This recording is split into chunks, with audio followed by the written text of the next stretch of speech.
Welcome back. It is so good to see you. And if you're new here, it's really nice to meet you. I'm Monty, and on this channel we talk about all things science fiction, fantasy, especially when there's romance involved in them. But today I thought it would be fun to do a tag video because I literally don't do them. And this is the Why Haven't I Read These Books Yet tag. Now, I found this tag on Reading This Life's channel. I absolutely enjoyed her video. If you haven't checked her out, please do. She is fabulous.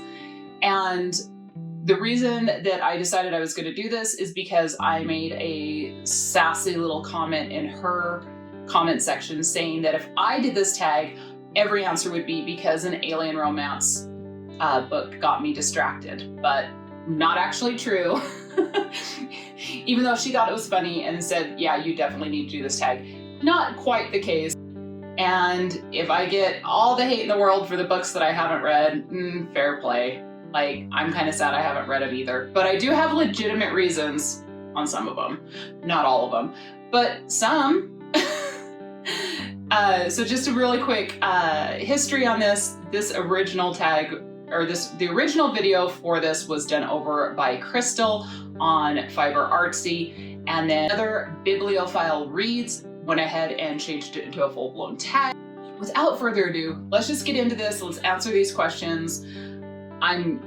If y'all want to scream shame at me, that's cool. I get it. I probably deserve it for these books, but let's go. So the first genre is a classic book, and the one that I have had on my TBR for many, many years that I've never read is The Great Gatsby. Now, I know that a lot of people read The Great Gatsby in high school. I think the Utah public school system failed me because I have done many a report on To Kill a Mockingbird. I've read To Kill a Mockingbird multiple times. For school required reading, To Kill a Mockingbird. Never once did I have to read The Great Gatsby. And it's always been something I've always wanted to read it. I've read, of course it's a classic. It's such a great work of literature. And I just haven't ever got around to it. And yeah, so bring on the shame because yeah, it's still on my TBR and probably will be for a minute. But one day I will get to it. All right, so a fiction book. And this one hasn't been on my TBR quite as long, but I've heard such really good things about it. I've seen excellent reviews about it, and I've been meaning to read it. And that's The Seven Husbands of Evelyn Hugo by Taylor Jenkins Reid. So, like I said, I've watched some reviews by other booktubers on this, and I've heard such good things. I just have never gotten around to it. It's on my TBR. It has been since probably shortly after it came out, and I started seeing the positive reviews roll in, but I haven't bit the bullet and actually paid for it on Kindle or as an audiobook. I'll probably listen to it as an audiobook. And I think I need to change that, probably sooner rather than later. I don't have a legitimate reason for this one, so this one is literally because alien romance stories got me distracted. There, okay, I said it. Alien romances distracted me from reading this wonderful work of fiction. There you go. I take it, I own it. All right, so next up, a genre book. And yeah, I'm waiting for the boos and hisses when I say this one, because I went with something in the science fiction realm, and it's Dune by Frank Hubbard. I haven't read Dune. I haven't read any of the books in the Dune series. I tried to start Dune, and I'm gonna hear it. Was so bored by the first few chapters, I couldn't. Like, just trying to understand all the politics and the families, I was lost, confused, and that quickly turned to boredom. I know you have to push past that first part to get to the story and to get to the good part. I haven't yet. I don't know if I ever will. I've seen just about every version of the movie, so I understand the plot. I understand it. I mean, it's an excellent story. I love the story. It's just the book. Maybe I've just read it at the wrong times. I even tried it recently, within the last 2 years, and just failed so miserably. I guess I'm one of those readers that if you don't catch me right at first, I'm kind of done. So I don't know if I'm ever going to finish Dune. I don't know. I'll probably give it one more go, but I know I've just lost all of my credibility as someone who really appreciates sci-fi. Like I said, I love the story. It's just the way the book's written, there's something about it that it's just, I can't get into it. Sorry. Okay, nonfiction book. All right, so this one, I've actually got a physical book with me. I own this book. It was a gift from my father. And the book is The Slaughter by Ethan Gutman. So, this is a hard read. I have started this book. I did not get very far into it. So this book is about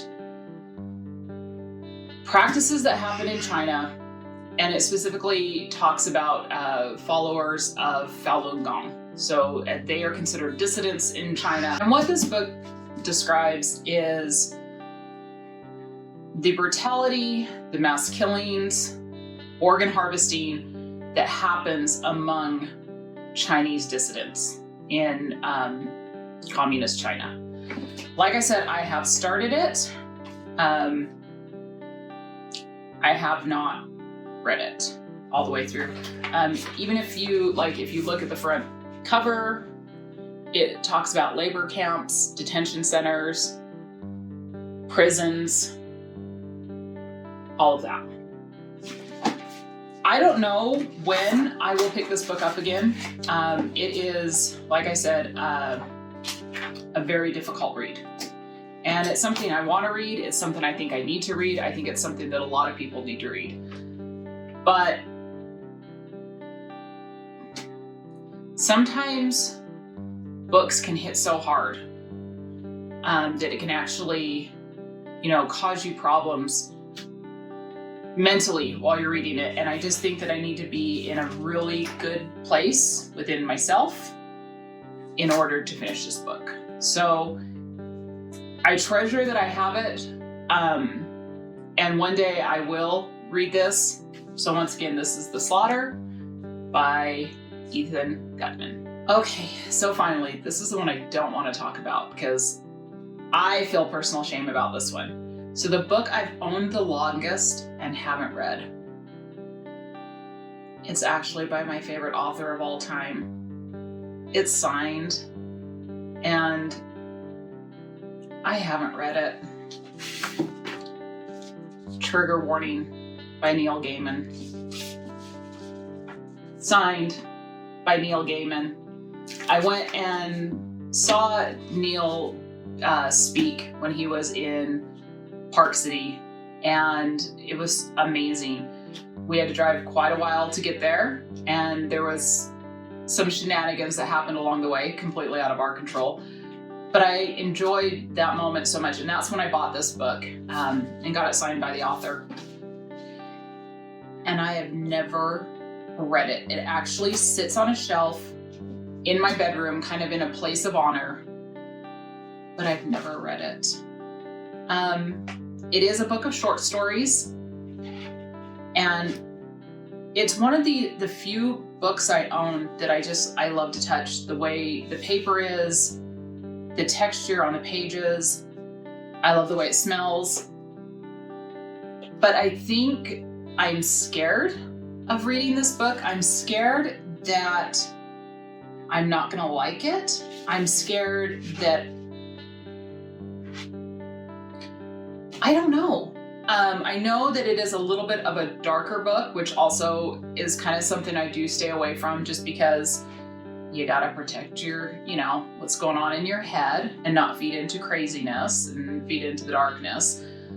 But I'm also just really scared that what if I don't like it? I absolutely love Neil Gaiman. Reading The Sandman when I was in high school was life-changing. Like, it literally changed my life.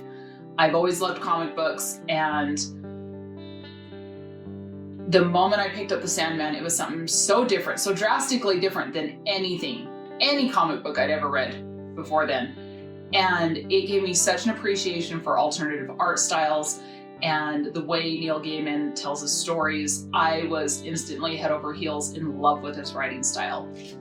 And then when I read his first novel, Stardust, that was the first novel I read by him, like, the obsession did not stop. It only made it stronger. And I will tell anyone that asks, my favorite book of all time is American Gods. Like, I love that book so much, and that book spoke to me so much, and kind of just on levels that are beyond, because to think that someone also had this idea about how everything, all beings and all deities can exist all at once and it's okay. Just that idea was so groundbreaking to hear someone else say, of course, sure. I loved it. And I feel awful that I haven't read this book. I haven't read any of the stories in it. He actually did read a story from it at when we saw him present. He read the story, The Man Who Forgot Ray Bradbury. So I know of one story that's in it, and it was so moving and so touching, but I feel like this book is so precious to me on so many levels that I'm scared to tarnish it. So I haven't read it. I will one day. I know I will read this book. I just have to get over that fear, right? I just have to move past it. So I do love this book though, and I treasure that and that's it. There are my books. I know these questions kind of appeared out of order because I can't bounce from super happy to super sad like that. So you see my mood progress, and I knew that's how it was gonna go. So I just figured I would reorder the questions to suit how I was feeling. But if you are a booktuber and you do watch my channel and you do see this video, please do this tag and tag me in it, because I'd love to see what you come up with. I love to watch tag videos. I don't necessarily love to create tag videos because, I don't know, I always feel like I don't know what to say because I don't ever think I have very interesting things to say about my own self. So, but I am always interested to know about other people. Anyway, that's the mess of this video. So let me know. Are any of these books on your TBR and you've just never made it to it? Why? Do I get nothing but boos and hisses in the comments? If so, I take them. It's, like I said, it's probably fair on some of these questions. Are there any of these books that I mentioned have you not heard of? And any of the ones I did mention you should absolutely check out, but let me know in the comments down below. So if you did enjoy this video, please consider giving me a like. And if you want to see more from me, you can always hit that subscribe button, and that way you know when I'm going to upload my next video. It's usually once a week, but who knows? Things may change. And until next time, please take some time for yourselves, and love you, bye.